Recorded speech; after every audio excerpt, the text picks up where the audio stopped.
જીવતા મા બાપની સેવા કરજો, પછી તમે ગમે એટલું કરશો બધું નકામું છે. મા બાપ આપણને માફ કરી દે છે, કારણ કે મા તો સહન શક્તિની દેવી છે. અને મા તો વારંવાર એમ કે ગભરાતા નહીં હો, હું બેઠી છું ને. ઘરમાં કોઈ પણ અવસર આવ્યો હોય તો બાપ થોડો ચિંતાતુર થાય, કેવી રીતે કરીશું, ત્યારે ધીરે રહી અને પત્ની એટલે કે આપણી માં આપણા બાપાની બાજુમાં જઈ એમના હાથ ઉપર હાથ મૂકીને કહે છે, ચિંતા કરો માં, હું બેઠી છું ને.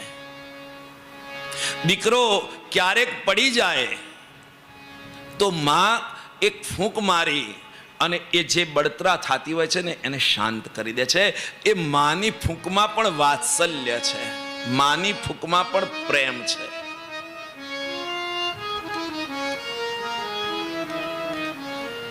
સંત પુનિત મહારાજ યાદ આવે હો.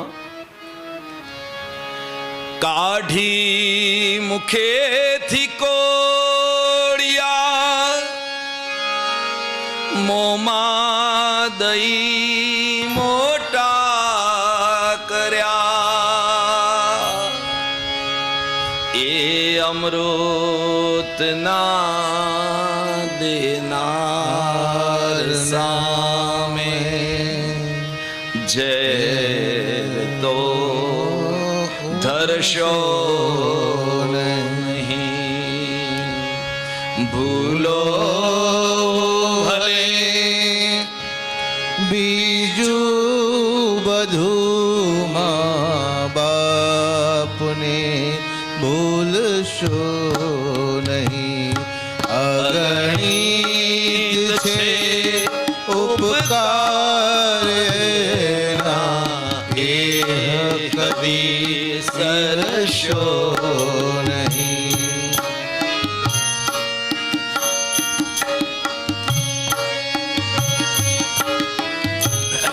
જે યુવાન ભાઈ બહેનો અહીં બેઠા છે એ યુવાન ભાઈ બહેનોને મારી નમ્ર વિનંતી છે કે કોઈ દિવસ ઊંચા અવાજે પણ મા બાપ સામે બોલવું નહીં. મા બાપ સામે આપણે ઊંચા અવાજે બોલીએ ને એના હૈયામાં બળે છે. હા, અમારા ગુરુદેવ પરમ પૂજ્ય રમણલાલ શાસ્ત્રી તો એમ કહેતા, એકાદશા દ્વાદશાની વિધિ કરાવતા હોય ને એ વખતે ગુરુજી એમ કહેતા કે આપણા શરીરની ચામડી ઉતારી એનું ચપ્પલ બનાવીને મા બાપને પહેરાવીએ તો એના ઋણમાંથી આપણે મુક્ત ના થઈ શકીએ. બાપ લાખો લાડ તમને કોડ સૌ પૂરા કર્યા. લાખો લાડ તમને કોડ સૌ પૂરા કર્યા. એ કોડના પૂરનારના કોડ પૂરવા ભૂલશો નહીં. ભૂલો ભલે બીજો બધું મા બાપને ભૂલશો. એક દીકરો હતો. માં તું રોજ એમ કે છે ને કે તું મારા દૂધનું કર્જ ન ચૂકવી શકે. બોલ માં, તારા દૂધનું કર્જ કેટલું છે? આજે હું તને બધું પૂરું કરી દઉં. દીકરો 20-22 વર્ષનો, બેટા મારા દૂધનું કર્જ પૂરું કરવું છે? હા માં. બેટા એક કામ કર, આજે રાત્રે તું મારા ભેગો હોઈ જાજે. બસમાં તારા ભેગા હોવાથી દૂધનું કર્જ પૂરું. હા બેટા, તું મારી પથારીમાં મારી સાથે હોઈ જાજે. રાત્રિનો સમય થયો, માં સુતા, દીકરો સુતો. બેટા, હા માં, એક ગ્લાસ પાણી ભરી આવી દે ને. દીકરાના મનમાં એમ હતું કે આ એક ગ્લાસ પાણીમાં એના દૂધનું કર્જ પૂરું થઈ જશે. આનંદથી ઊભો થયો, હોશથી ઊભો થયો, રસોડામાં ગયો, ગોળા ઢાંકણ ખોલી ગ્લાસ ભરી ધીરેથી ગોળા ઢાંકણ મૂકી મા પાસે આવ્યો. લે મા, પાણી. માએ અડધું પાણી પીધું ને અડધું પાણી પથારીમાં ઢોળી દીધું. દીકરાનું મગજ તો ગરમ થવા લાગ્યું, પણ મનમાં હતું ને એનું દૂધનું કર્જ પૂરું કરું છું. બોલ્યા વગર ભીનામાં હું તો. થોડી વાર થઈ. બેટા, હા માં, એક ગ્લાસ પાણી લાવી દે ને મારો દીકરો. અરે માં, તું આજ શું ખાઈને હોતી છો? આ એટલી વારમાં બીજો ગ્લાસ પાણી?